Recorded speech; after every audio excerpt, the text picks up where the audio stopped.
Assalamualaikum warahmatullahi wabarakatuh.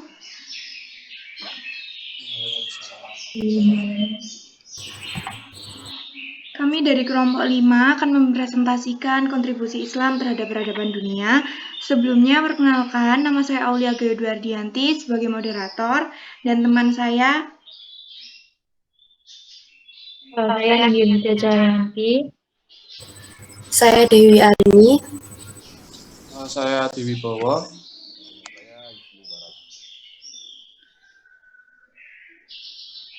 Slide selanjutnya dan materi akan dijelaskan oleh teman-teman saya. Saya harap disimak dengan baik.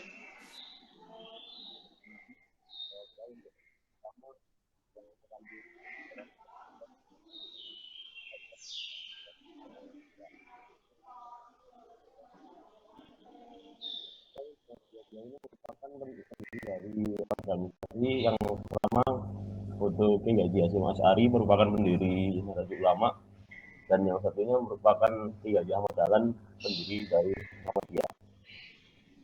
Lalu berikutnya Pak Awal menjelaskan tentang jejak peradaban Islam dalam peradaban modern. Peradaban sendiri berasal dari bahasa Arab, yakni al-adab, yang artinya seluruh aktivitas manusia yang bersumber dari perilaku tertentu. Menurut KBBI, peradaban berarti kemajuan atau kecerdasan kebudayaan lahir batin. Dalam keilmuan Islam, peradaban sangat erat kaitannya dengan kebudayaan. Menurut KBBI, kebudayaan merupakan hasil kegiatan dan penciptaan batin atau akal budi manusia seperti kepercayaan, kesenian, dan adat istiadat.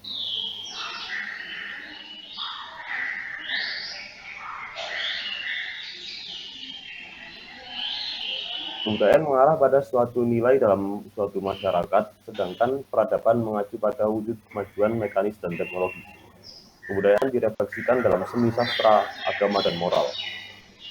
Sedangkan peradaban direfleksikan dalam politik, ekonomi, dan teknologi. Kebudayaan Islam, dimensi kebudayaan Islam mencakup seluruh nilai aktivitas manusia yang bersumber pada Al-Quran dan Hadis. Dan wujud dari seluruh aktivitas kebudayaan Islam yang dapat diinderakan adalah bentuk dari peradaban Islam.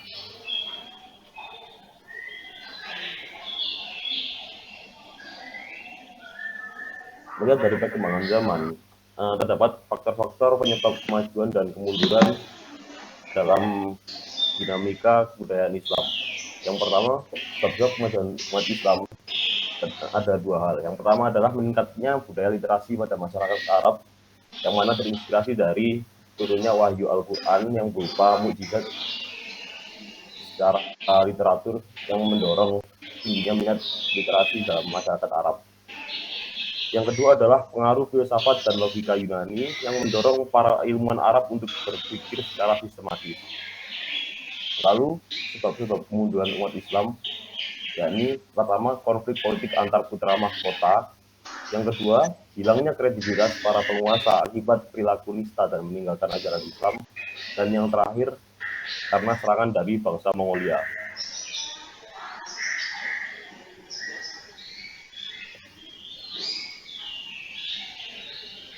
Kontribusi ilmuwan Muslim klasik dalam kemajuan Barat modern, yakni pada sekitar abad ke-7 hingga abad 13 Masehi, merupakan gemilangan peradaban Islam atau yang dikenal sebagai The Golden Age of Islam.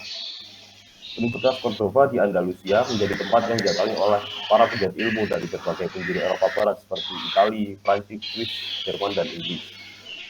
Pada masa itu, bermunculan para ilmuwan Muslim pelopor perkembangan ilmu pengetahuan dari berbagai bidang dari matematika, geometri, astronomi, fisika, kimia, hingga kedokteran, dan masih banyak lainnya.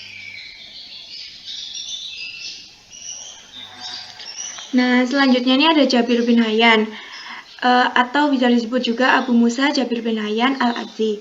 Jabir ini lahir di Tus, Iran tahun 1010 Hijriah atau 720 Masehi. Dan wafat di tempat kelahirannya yaitu Tus pada tahun 1970 Hijriah. Jabir adalah seorang ahli kimia dan temuannya itu banyak. Contohnya seperti yang sudah ada di PPT ini, ada penemuan alat-alat kimia dari logam dan kaca, ada pemaduan antara asam hidrolik atau senyawa garam dengan asam netrik. Terus beliau ini menemukan cara efektif memurnikan logam dan menjaga besi dari karat. Selanjutnya merumuskan cara pembuatan tinta dari sulfat besi yang dicampur emas untuk menggantikan tinta cairan emas. Lanjut.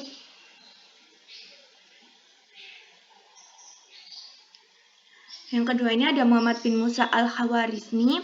Al-Khwarizmi lahir di Khwarizmi atau Uzbekistan pada tahun 1640 Hijriah atau 780 Masehi dan meninggal di Baghdad pada tahun 232 Hijriah. Beliau seorang ilmuwan, ahli matematika dan dasar-dasar ilmu matematika aljabar, bidang trigonometri, ilmu fakta, dan ilmu geografi. Dan ini prestasi beliau. Beliau pernah mengutip angka-angka India dan mengarang buku algoritma yang menjadi rujukan para ilmuwan, pembisnis, dan insinyur.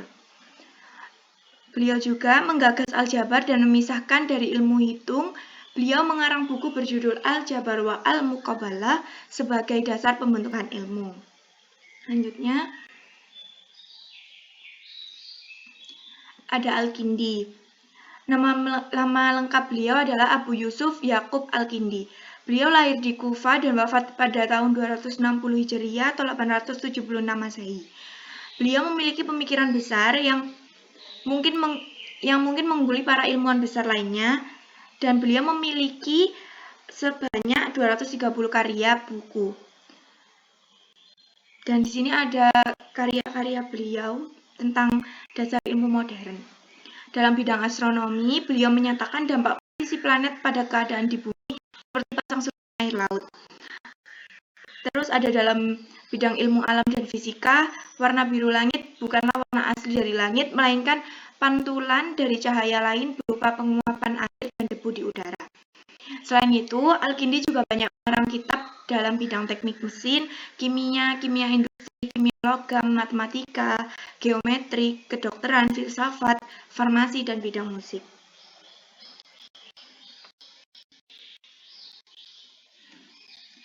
Lanjut ada Ibnu Sina. Nama lengkap beliau adalah Abu Ali Al-Husin bin Abdullah bin Sina.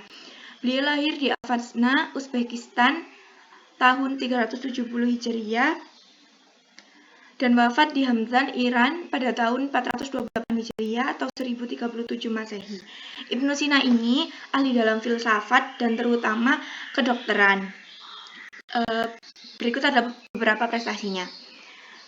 Beliau adalah ilmuwan pertama kali yang menemukan cara pengobatan dengan menyuntikkan obat di bawah kulit. Selanjutnya, dia menciptakan alat bantu pernafasan dari emas dan perak yang dimasukkan ke kerongkongan.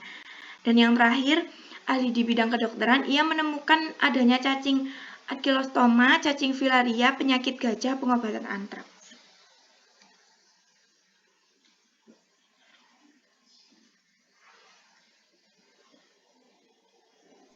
Baik, berikutnya saya akan menjelaskan tentang keterlibatan umat Islam di bidang pilpres dan budaya.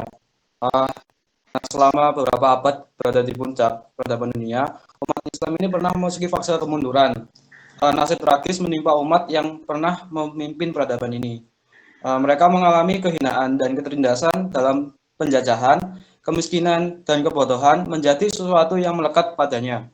Tidak satupun agama besar di muka bumi ini yang lebih rendah ilmu pengetahuan dan teknologinya daripada Islam sendiri.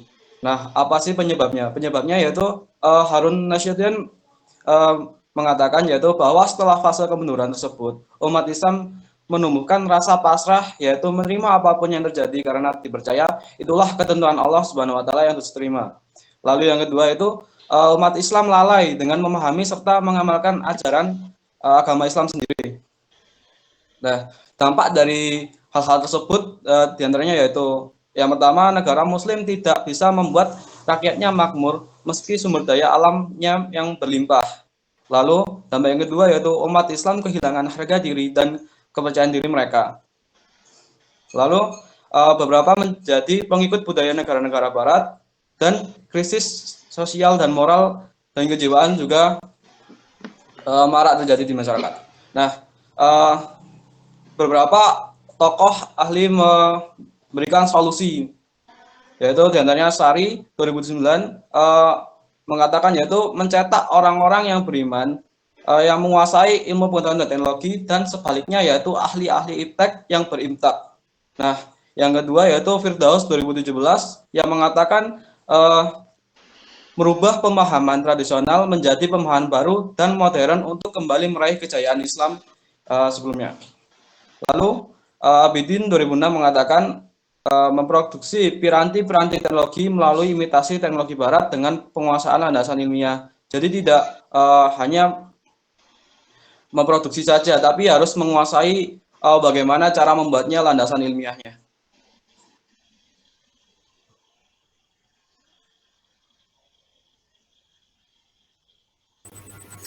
Nah, yang selanjutnya yaitu menuju kebangkitan umat Islam.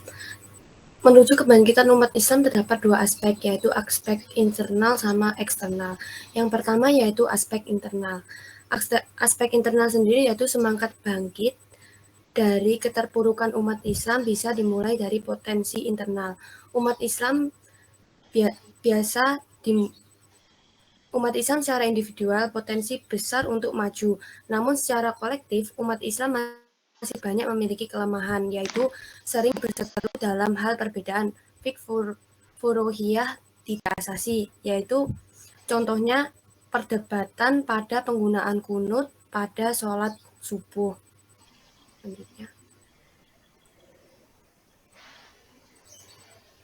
Nah, yang selanjutnya yaitu faktor eksternal. Faktor eksternal sendiri yaitu umat Islam seharusnya tidak menutup diri dari tradisi dari ilmu yang datang dari umat non-muslim. Sikap antipati terhadap tradisi barat dan non-muslim dalam bidang ilmu pengetahuan dan teknologi akan menjadikan umat Islam semakin jauh tertinggal dari kemajuan. Umat Islam layak belajar dari sejarah kemajuan pemerintah Abbasiyah yang memiliki prestasi puncak kemajuan peradaban Islam, karena menggabungkan tradisi Islam yang bersumber dari Al-Quran dengan khazanah ilmu pengetahuan dari Persia dan Yunani. Spirit kemajuan ini harus berjalan beriringan dengan moralitas Al-Quran, supaya umat Islam tidak terjerumus pada hal-hal yang tidak bertentangan dengan agama Islam.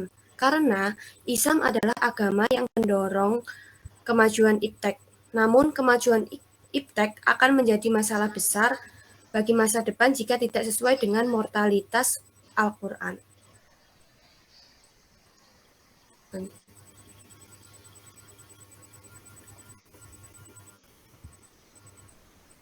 Baik, selanjutnya ada Islam Nusantara, potret kebudayaan Islam Indonesia. Islam Nusantara atau IN yang berarti penyerahan, kepatuhan, ketundukan, dan perdamaian. IN adalah ajaran agama yang terdapat dalam Al-Quran dan Hadis yang dipraktikkan oleh Nabi Muhammad yang diikuti oleh penduduk asli Nusantara. Memiliki 5 ajaran pokok bagaimana diungkapkan Nabi Muhammad, yaitu Islam adalah bersaksi sesungguhnya tiada Tuhan selain Allah dan Muhammad adalah utusan Allah. Menegakkan sholat, menunaikan zakat, menunaikan puasa, dan menunaikan haji bagi yang mampu. Selain itu, Islam memiliki 2 pedoman yang selalu dirujuk, yaitu Al-Quran dan Hadis. Kemudian selanjutnya ada potret kebudayaan Islam Indonesia.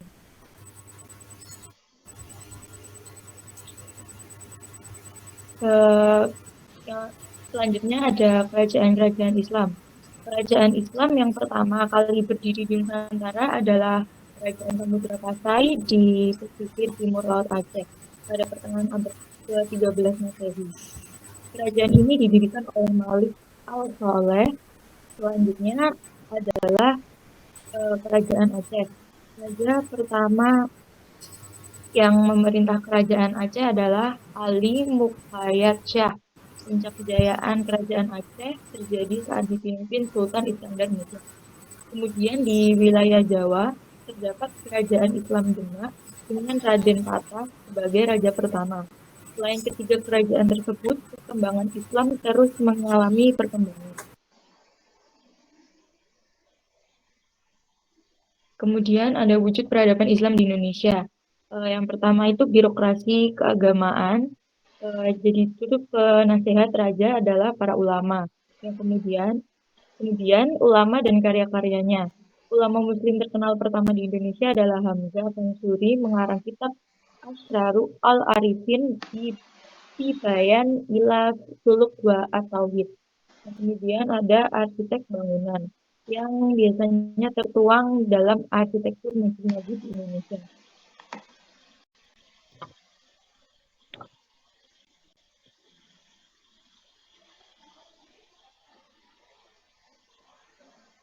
Nah, selanjutnya itu ada seni Islam dalam peradaban Indonesia. Dalam Islam, Tuhan bukan hanya Maha Indah, tapi juga sumber keindahan. Dunia dengan segala isinya adalah manifestasi dari keindahan Tuhan. Ajaran Islam telah bertransformasi pada budaya dan seni masyarakat Indonesia yang terwujud dalam seni qiraah, sholawatan, gambus, dan kaligrafi. Nah, yang pertamanya ada seni baca Al-Quran atau qiraah dan sholawat. Seni baca Al-Quran sejak zaman Nabi Muhammad hingga zaman modern ini, seni baca Al-Quran ini belum pernah berubah. Seni Islam lain yang sifatnya lifetime atau sepanjang zaman adalah sholawatan. Keduanya tetap bertahan dalam wujudnya yang asli selama 14 abad. Selanjutnya,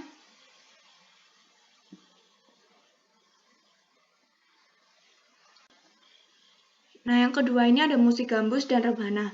Musik Islam di Indonesia menemukan identitas dan kekhasannya seiring dengan penyebaran Islam yang dibawa para sufi, ulama, dan pedagang Arab. Salah satunya adalah musik gambus dan rebana seperti pada gambar yang ada di PPT ini. Dan yang ketiga itu ada grup musik modern Islami. Musik Islami tidak hanya hidup dalam habitatnya sendiri, beberapa kelompok musik sekuler mencoba terjun ke musik dakwah Islami, contohnya grup band Ungu, Roma Irama, dan lain-lain. Dan ini yang dicontohnya itu ada grupnya Syaban. Selanjutnya ada seni kaligrafi. Nah, seni ini pengaruh Islam pada seni Indonesia juga terdapat dalam seni tulis, yaitu seni kaligrafi, Al-Quran dan Al-Hadis yang sudah berkembang sejak abad ke-12 Masehi. Beriringan dengan munculnya kerajaan-kerajaan Islam di beberapa wilayah Nusantara seperti Aceh, Demak, Ternate, Tidore, Maluku, Cirebon, Banten, Madura, Nusa Tenggara Barat, dan sebagainya. Perkembangan seni kaligrafi di Indonesia sangat mempengaruhi perkembangan arsitektur.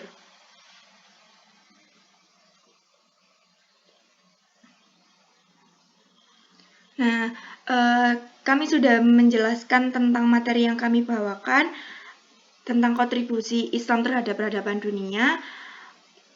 Kurang lebihnya mohon maaf jika ada salah kata dan penjelasan yang kurang, karena di sini kami juga sama-sama belajar.